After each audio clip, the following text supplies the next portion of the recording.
Bigfoot has been found in the Adirondack Mountains of New York State. And the individual who found him, Snake. While he was camping, he stumbled across the stench and then a Bigfoot lying dead on the ground. Where? How do we know? Where do we? How is this possible? Well, Snake's going to tell us all about it at the New York State Fairground for a donation between $5 and $10. I'm in. I'm in. If you're in, I'm in. I'm in. I'm in. Adirondack Bigfoot. Come on. Come on, right? So, all right. So there's been a lot of buzz about this. And I tell you, Snake did a good job because everyone in the Bigfoot community was sharing and talking about the Bigfoot body that was found. Smart. Very smart. If you think about the biggest question that you get in the Bigfoot community, what is it? Where's the body? Where is the body? Well, Snake answered that question for us because he found the body. He found it in the Adirondack Mountains, too. Perfect. Perfect for me, right? Adirondack Bigfoot. We found Bigfoot in the Adirondack Mountains. I love it. I love every single bit of it. I love every inch of it. I love the smell of it. I love the just the buzz about it, how everybody's excited, right? The Bigfoot community hates it. Why do they hate it? Because it's not a real Bigfoot. But or is it? How do you know? How could you answer that question? Did Snake let you dip in there and cut a piece off so you can send it out? No, right? No, he didn't do that. It's sealed in a plastic case so no one can touch it. We have some pictures and now some video, some explanations, some people that are upset, right? Because it's not cool to do that. We're really passionate about Bigfoot, and we want to know if there's really a Bigfoot out there. And if we want to know that, we want to find that out the right way, right? So I wanted to talk about this a little bit because it's pretty interesting. I had to make my way out there. I didn't get to the fair till the last day. Had a family vacation the week before. Didn't get home till late night the night before Labor Day. Today's Labor Day that I'm here sitting here recording this, and got my butt up early. We drove our butts all the way out there first thing in the morning. Soon as Snake showed up, the fair and the display opened at the fair opens at 9. The building opened at 10, and then Snake showed up about quarter to 11. So interesting go from that perspective. But I did want to share some pictures, some video. I had some conversation with him. I'm gonna put together the normal Adirondack Bigfoot video, right? Me heading on in there, talking through my feelings and getting in there and getting a look, getting eyes on it, and putting a whole actual video together. So I'm gonna do that. But this I want to do some commentary because I did want to talk about it. I hope you do too. And I promise you I'll answer every question in the comments. And I want to hear your thoughts in the comments. Every single thought you have. Share it. Okay? Because we're all having those thoughts. You know, everybody's has mixed emotions and different feelings about this. Okay, so where we have a picture of Bigfoot's face. This is Dak, D-A-C-K.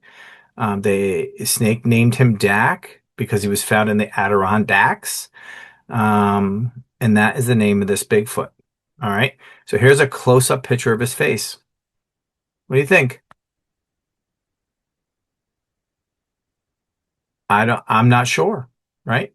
I'll put up a video and we'll listen to Snake share his commentary behind the entire from finding to now. And then you can judge. So we'll take a look at the face here. You can see it. That's the face of Bigfoot. Let's listen to Snake. I asked him if he can give me some commentary, and he does for a couple minutes, okay? And then we'll go back to the beginning, and I'll show you what the booth looked like. We'll take a look at some pictures and some quick video of the Bigfoot body, and then we'll zoom in. We'll take a look. We'll listen to the story here, and then we'll kind of start putting the pieces together. Yeah. Yeah, that's So great. there, you're recording? Yeah, There's me with the body there. yeah. And this is as close as we got it because you're out there a little ways, but Sure. this is where the towers hit it, right Yep. there in the Adirondack wilderness area, Okay. which you move out south of Moose River Mountains, Okay. west Gotcha. of So, if you caught that, just south of Moose River Mountain, okay? So Moose River Mountain's really close to Old Forge. I was just in Old Forge. I was just out there. Really awesome. Had a great time. And where he's talking about, it's out there a little bit. So what he's showing me is here's the picture. Here's the picture I took when I found the body in the forest, right? And now let me show you that my phone has taken the evidence of where the picture was taken. So if you click on any photo nowadays on a phone, um, the photo now has coordinates of when and where it was taken and all that good stuff. It's got some good information in there. So that's what he's showing me. Hey, look, this is where the picture was taken. You could clearly see I took this picture in the Adirondack Mountains. Core. So just west of that is where we got our specimen there. Love it. Sorry. Yep. Great. And then yeah, we have the body in here, which Yeah. had some taxidermy and cut from here down and just kind of like salvage this thing. When we got it, it was decomposing. Mm-hmm. And it was just putrid, smelly. You didn't really want to be by it for very long. Sure. But go out, make some phone calls, bring 3 friends in and lay down a tarp, push the body on it, and then drag it about 8 miles out of the brush. Wow. And then we were able to, like I said, do the taxidermy, and it's been since last November until recently just getting the body prepped and ready for a showing, including doing polymers and oils and ointments on the skin so that the decay would slow down. Sure. We did find that it's mostly all anatomically like human, the adaptation. All right, so let's pause there for a second. So this is very interesting because he said polymers, right? That's a good though. Those are fancy words, right? So we had to apply polymers to slow down the decay because it was extremely stinky and decaying when we found it. That's something good to remember for when we go back and we look at those pictures and we look at that body. Okay. Size, the first, the height, the strength, the stride it has. Yeah, those are all obviously different. We've kind of adapted for more, family and city life and all of that. They have more in our nomadic lifestyle. We found this bone inside of the Bigfoot, which is a reproductive bone, and that we believe, similar to other mammals who have, which would be like a polar bear or raccoons, they don't really make for a family unit. They kind of make for like to procreate, and it's an aggressive act, so that helps. Yeah. Procreate. Sure. And so it was interesting. We had a couple other Bigfoot experts from New York State here. Yeah. Was the Norman and Dean. Yeah. Dean's from the southern part of the state, and Norman goes around up in the Adirondacks a lot too. He's been on monsters and shows like that. Yeah. And they both came in, looked at it, and were like, "That's an adolescent," which also helps justify that it's probably maybe it might have been a mating thing that happened. Sure. We also looked at the footprints we got, and it looks like there was a bigger Sasquatch at the area too. So Snake's really putting the story together here, right? So he's proven that he's constantly trying to prove that it's a real Bigfoot. He's got some business cards from some researchers that have told him it's an adolescent. I guess if you were to look at the size of it, you'll see when we take a look.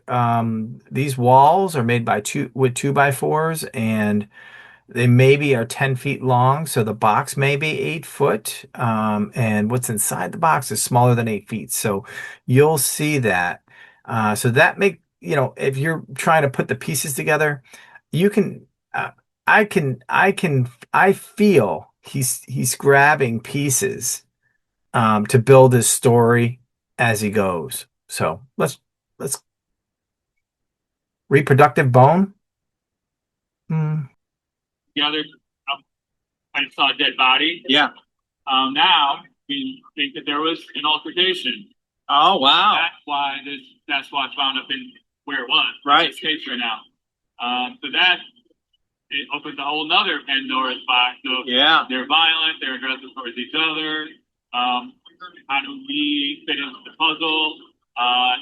Or the mating and then the violence, or maybe there was something there. Like, even this male was feeling himself and approached an older, stronger female, and she wasn't having it. Or yeah, she used and abused him, yeah, and then bludgeoned him afterwards. Wow.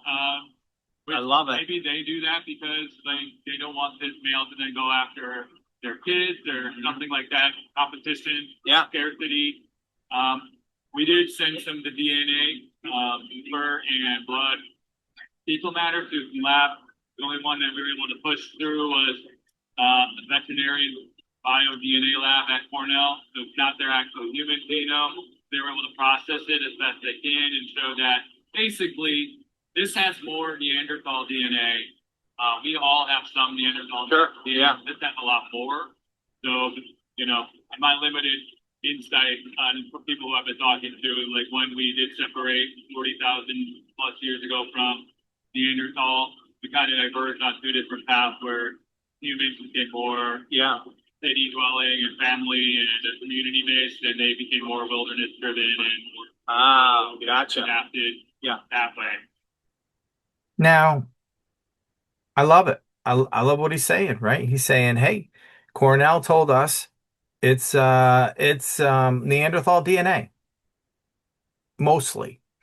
Um, and if you know me, you know that my original theory is exactly kind of what he's talking about. Neanderthal, we split away, and that Bigfoot is a species of human slash Neanderthal that's still alive today. That was my original thesis. That's changed now that I've learned more and more over the past couple of years. So, but I love hearing it, right? So I'm saying, oh, good. He's getting me. He's pulling me in, right? He's saying I'm part Bigfoot, right? Because if Bigfoot are part Neanderthal, mostly Neanderthal, and most humans are 1% or less of Neanderthal, but all have some Neanderthal in them, we're in the same family. I like it. Bits and pieces we've been able to put together. Love it. So far. And of the people who've been coming to the fair from Adirondack Park, a lot of them have seen sightings in the fall. Sure. Particularly October, November, and in the evenings. And that's when you stumbled across this one, right? Exactly. The October. Yeah. So there's been a lot of correlating information we've been gathering, and there might be a migration happening through Adirondack Park around that time of the year. Mm-hmm. It could be they're a little more active. Yeah. Maybe because winter's coming. Maybe it's a mating thing. Yeah. Mate and then hibernate, or we don't know exactly what the process is, but everyone I've talked to said up there in the fall, activity, January, February, everything quiets down. Right. Right. So, Yeah. Same. Yeah. I heard the same. Well, I appreciate you sharing. Thanks so much. Good to meet you. Nice to meet you guys. Yeah. Okay, so that's Snake, right? Good impression, right? We love him. We love him. Love his name. We love the character, the glasses, the hair. He's just out there getting it done. So let's look at some pictures here. So I'm gonna share this picture here. And so here's Bigfoot, right? So this is what you see when you walk on in, you get a closer look at the face. Okay. And we can zoom in here, but I just want you to take it in for a second.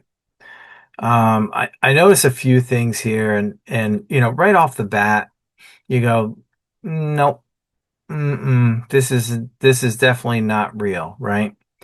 Um, some things that I was thinking about, right, when I walked in here is number one, there's no AC, there's no fridge, there's nothing to keep the body cold, right?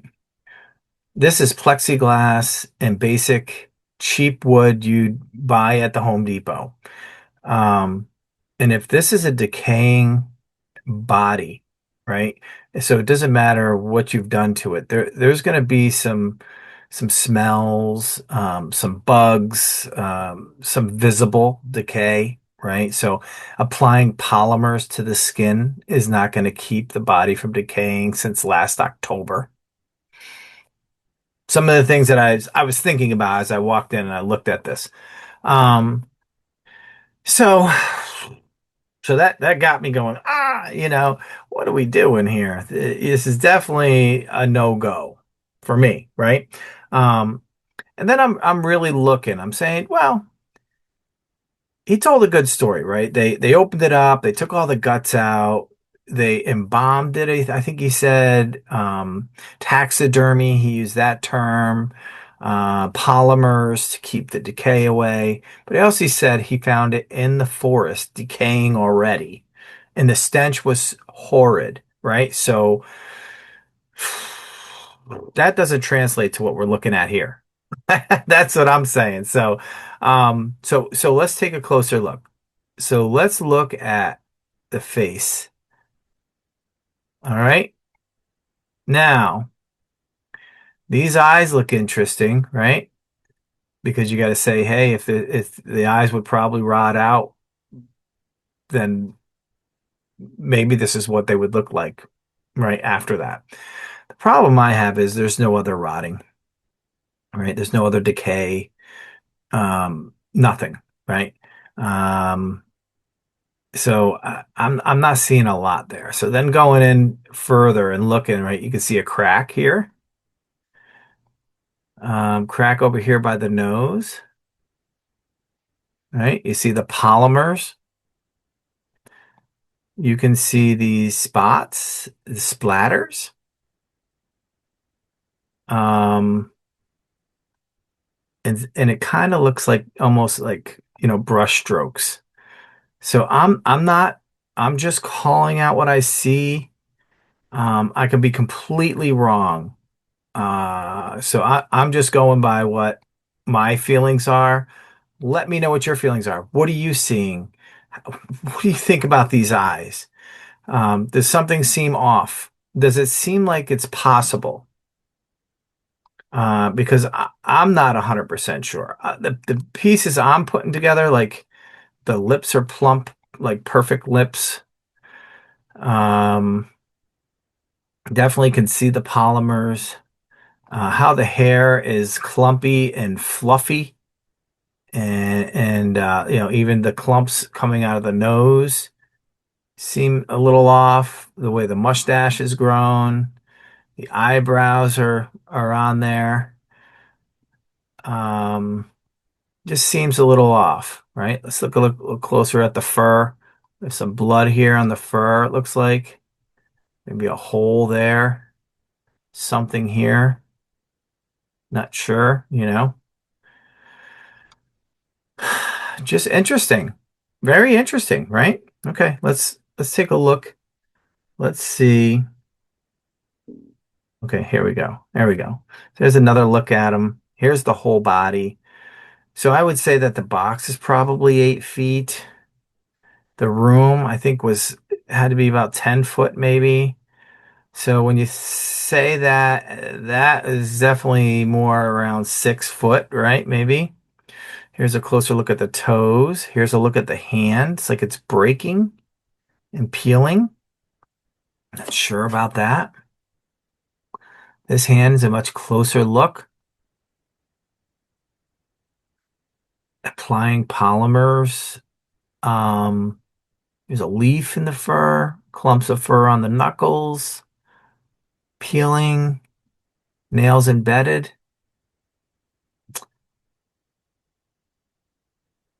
Closer look at the face, clear look at the face, right? So look at those spots. That's what's, when I look at these spots, these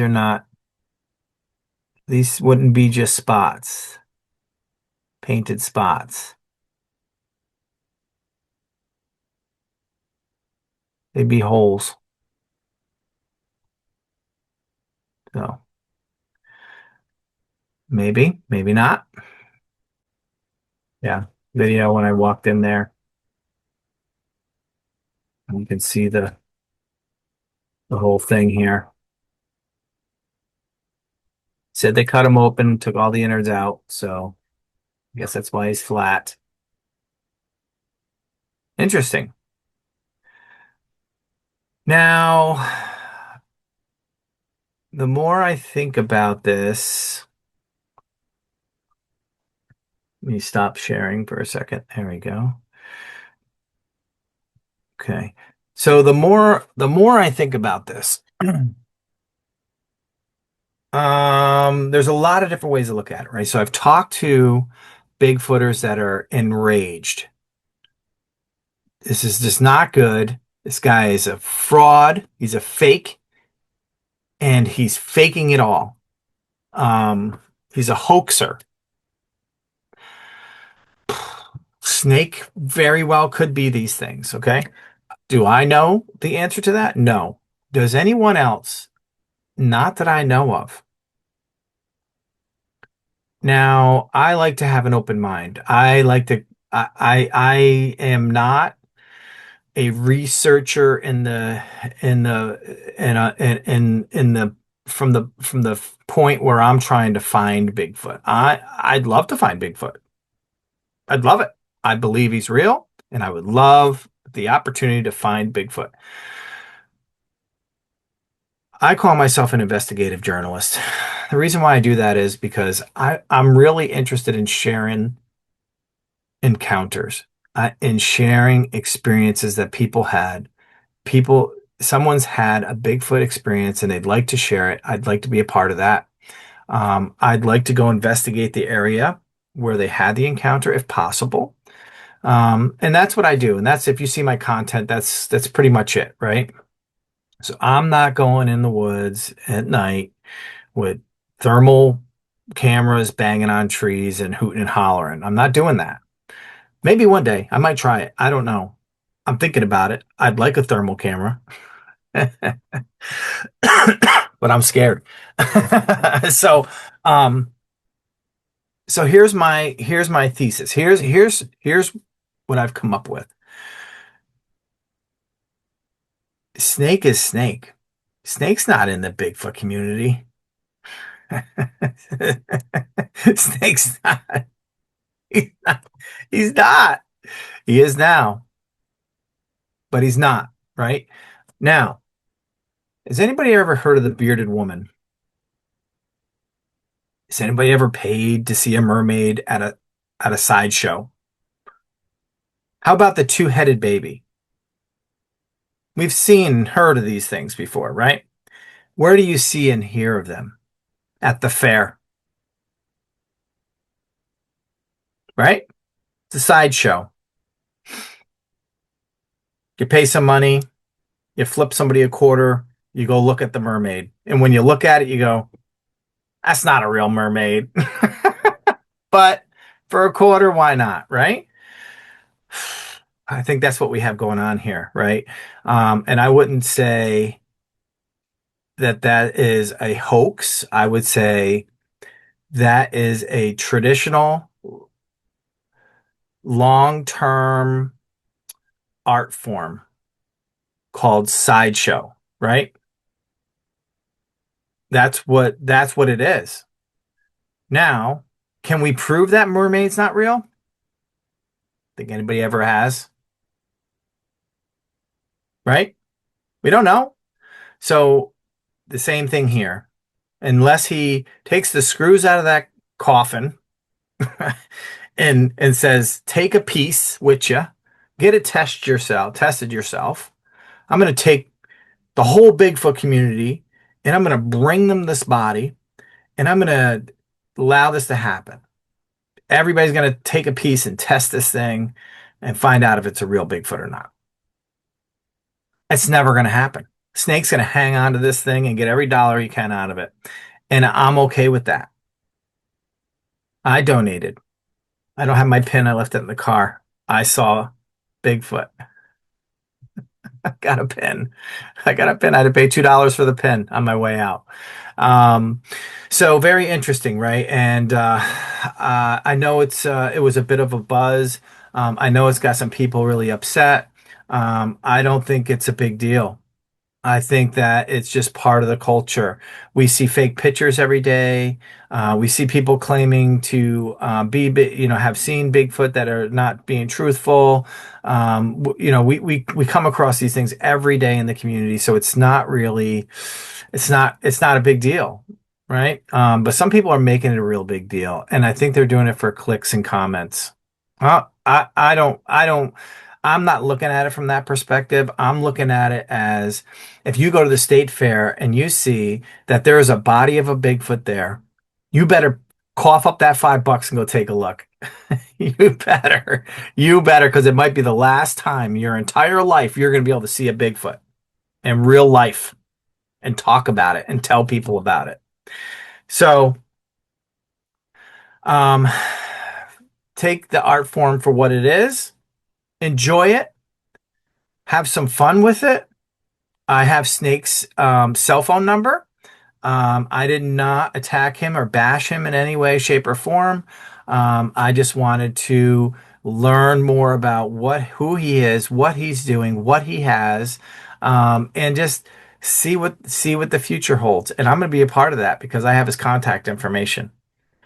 We've already shot some texts back and forth. He's real excited that I wore my Doors shirt today.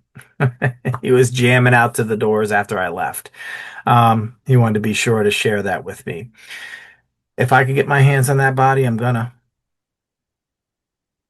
Adirondack Bigfoot. If that body's going anywhere, it's not leaving New York. It's not leaving the Adirondack Park. So we'll see. We'll see what I can get, what kind of relationship I can build and how we can make sure that if there is going to be a part of New York State Adirondack Bigfoot history, that it stays with us. That would be my ultimate plan and thought process. It's like having a Barnum and Bailey's bearded woman, two-headed baby, old sign from the 20s and 30s hanging in your garage, right? It's a piece of art and it's going to be around forever. And you're lucky to have it. So thanks for watching. Thanks for listening. I'll put a full video out, which will include the clips and some of the I won't put the pictures. I have enough video clips. Some other commentary from me. So be on the lookout. Check it out. Have some fun. And don't hate the player. Don't hate the game. Hate the player. I don't know. Leave Snake alone, man. He's flipping a dollar. Thanks for watching. Let me know your thoughts below.